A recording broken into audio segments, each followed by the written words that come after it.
Pemirsa, terima kasih Anda masih menyaksikan Berita Papua pagi ini. Dan bagi Anda yang baru bergabung bersama kami, akan kami hadirkan kembali 3 berita utama kami.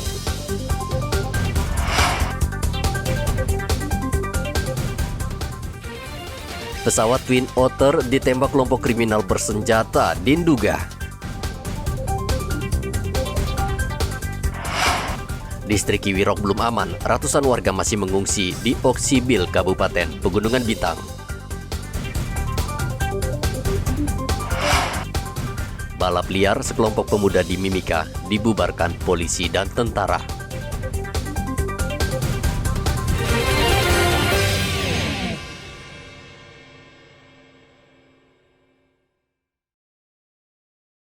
Polisi akan bertindak tegas membubarkan unjuk rasa penolakan daerah otonomi baru yang belakangan marak terjadi di sejumlah daerah di Papua.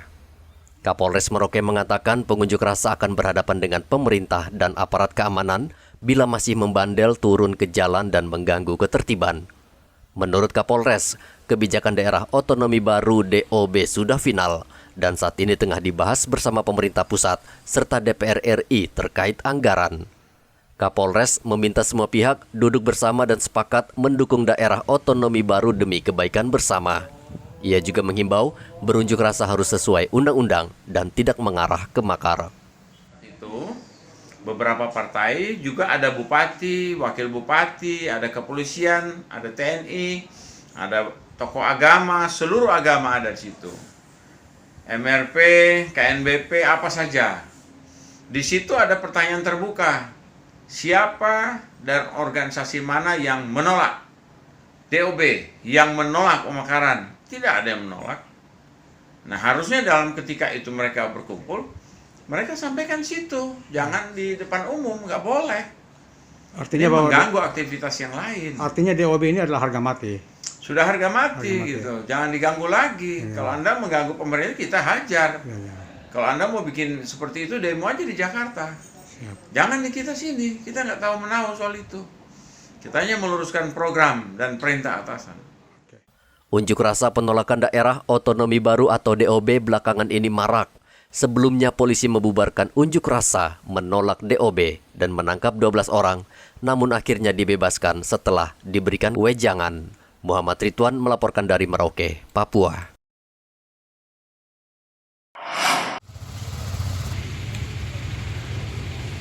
Jumlah kasus pencurian kendaraan bermotor di Mimika terus naik. Dalam sebulan terakhir sudah ada 10 laporan curanmor.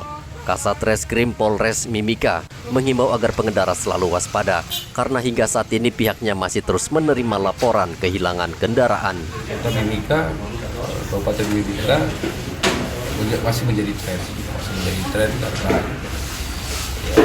dilihat dari faktor-faktor yang pertama mungkin terkait dengan kurangnya dari para pengguna kendaraan untuk lebih menjaga kendaraannya karena memang rata-rata terjadi itu di pinggir jalan, kemudian di dalam rumah namun pagar tidak dikunci, kemudian sering menaruh barang-barang di jok pada saat perubahan kendaraan, ketinggalan HP di atas ATM itu beberapa laporan-laporan yang masuk di kita. Ya, terkait dengan curah juga memang ada terjadi, namun kemarin kita sudah beberapa kali kita berhasil mengungkap terkait dengan curah juga ditingkatkan kegiatan patroli sehingga akan mengurangi menekan kesempatan para pelaku-pelaku untuk melakukan aksi. Sementara itu di Merauke saat ini banyak beredar kendaraan roda 4 yang tidak dilengkapi surat-surat yang sah. Mobil tersebut sebagian besar diduga didatangkan dari luar Merauke. Polres Merauke akan menindak tegas terhadap setiap pemilik yang membeli mobil kendaraan yang tidak jelas asal-usulnya alias bodong. Membuat masalah dengan kita para petugas dan mereka ini paling sering karena menghindari petugas. Mereka main nabrak, lari, mereka ngebut. Karena apa? Ketakutan status mobil itu sendiri. Kenapa saya bicara demikian? Mereka ini tersandung dengan pembayaran pajak. Mereka tersandung dengan kasus-kasus lain. Mereka tersandung dengan masalah sosial yang kita tidak tahu dan kemudian mereka ingin berlari atau melarikan diri dan kemudian dampaknya di jalanan. Ada yang ketabrak dan sebagainya. Akibatnya ya banyak hal yang kita temukan dengan kasus mobil bodong itu sendiri. karena sudah mengambil sejumlah uang dari pihak lain, pinjam dan sebagainya, dan kemudian menipu sekian orang. Atas keuangan tipuan itu mereka jadikan ini skandal bisnis yang menyesatkan. Jadi kalau pokoknya warga ingin mendatangkan mobil dari luar Pak, harus urus surat resmi Pak ya? Semua mobil atau motor yang mau dibeli hendaknya bertanya tentang STNK. Setelah itu tanya lagi tentang BPKB. Sudah sesuai dengan yang punya atau belum? Kalau tidak sesuai dengan yang punya, jangan mau membeli mobil tidak sesuai dengan statusnya. Karena ini bisa berdampak kepada sebutan 480, tukang tadah, pencurian dan penggelapan. Nah ini jangan, kasihan. Sebaiknya belilah mobil, minta keterangan sedikit di polisi tentang bagaimana harus membeli kendaraan tersebut. Kapolres kali ini tidak akan memberikan kelonggaran bagi pemilik kendaraan bodong. Ia akan menindak tegas pemilik kendaraan yang sengaja melakukannya. Igo Batmomolin dan Muhammad Ridwan melaporkan dari Mimika dan Merauke.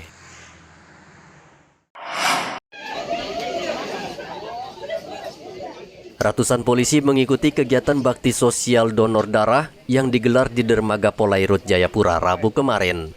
Bakti sosial ini digelar untuk membantu memenuhi stok darah Palang Merah Indonesia di kota Jayapura yang membutuhkan sebanyak 1.600 kantong darah per bulan.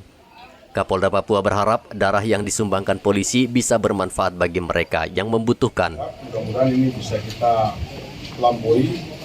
Mudah-mudahan apa yang disumbangkan oleh para bayangkara kita, walaupun dari bayangkari, ini bisa ladang ibadah, dapat menolong sesama manusia yang membutuhkan darah dalam pelayanan kesehatan di Tanah Papua khususnya.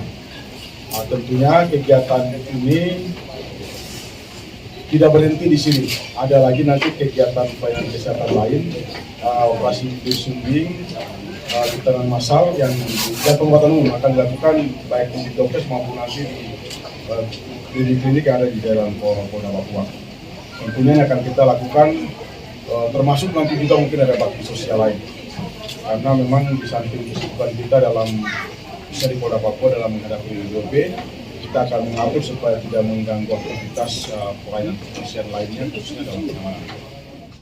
PMI Kota Jayapura mengapresiasi Polda Papua yang telah membantu PMI memenuhi stok darah yang sangat dibutuhkan, khususnya bagi korban kecelakaan, ibu melahirkan atau pasien lainnya. Ini penting karena memang di kota kami PMI di WD ini sangat butuh darah untuk menolong sesama yang mengalami kebutuhan darah karena menderita penyakit, baik itu kecelakaan, baik itu melahirkan, dan juga beberapa pasien kita yang di rumah sakit membutuhkan pertolongan. Nah, di kota setiap bulan kita butuh rata-rata 1.600 kantong darah. Tetapi yang kita bisa penuhi lewat donor sukarela seperti ini, rata-rata hanya 800 kantong darah. Jadi hampir 700 kantong itu kita butuh donor pengganti sama donor baru ya dari masyarakat kita.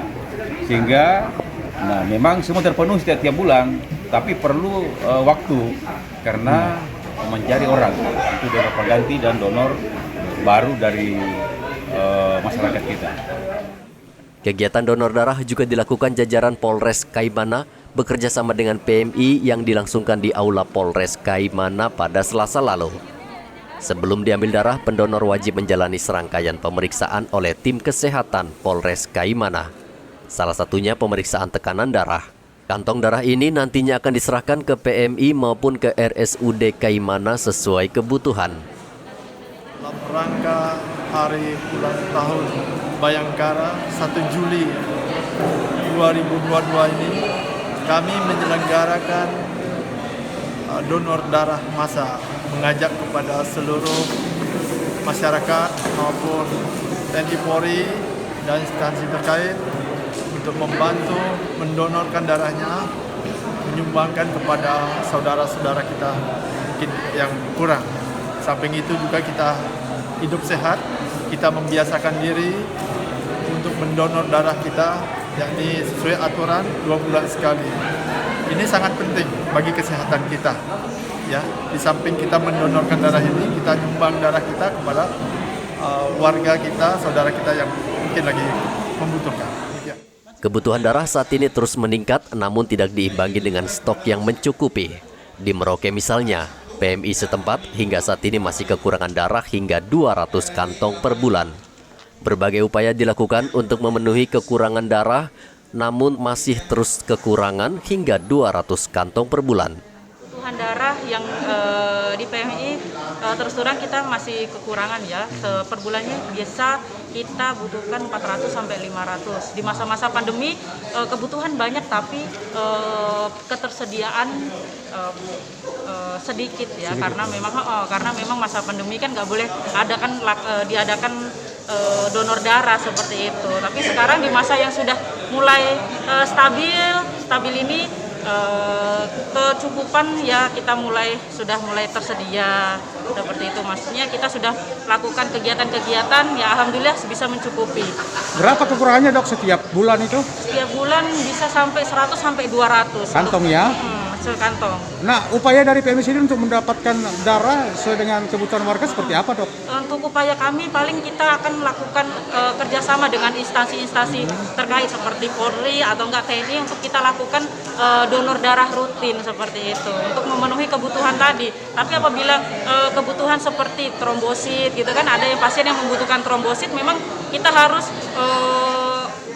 menghubungi untuk dilakukan donor darah secepatnya seperti itu. Soalnya kan kalau trombosit kan nggak bisa disimpan lama seperti kayak kebutuhan PRC seperti itu. Dok, untuk jenis golongan darah yang paling banyak dibutuhkan oleh warga, golongan darah apa dok? Untuk golongan darah tidak tentu Pak, jadi tergantung kebutuhannya gitu. Jadi banyak yang butuh seperti kalau butuh A ya berarti kita sediakan A, tapi kalau memang nggak ada berarti kita harus mencari lagi dari. Tapi yang lebih dominan yang golongan apa? Semuanya dok? dominan Pak. Dominan ya? Iya. Kegiatan donor darah yang dilakukan jajaran Polri sangat membantu. Namun kesadaran masyarakat diperlukan untuk rutin mendonorkan darah karena untuk kepentingan masyarakat juga. Tim Liputan melaporkan dari Jayapura, Kaimana, dan Merauke. Pemirsa, berita yang baru saja Anda saksikan sekaligus menutup jumpa kita dalam Berita Papua pagi ini. Bersama kru yang bertugas, saya Cynthia Deli mengucapkan terima kasih dan kami pamit undur diri. Selamat pagi, semangat pagi, dan wanyambe.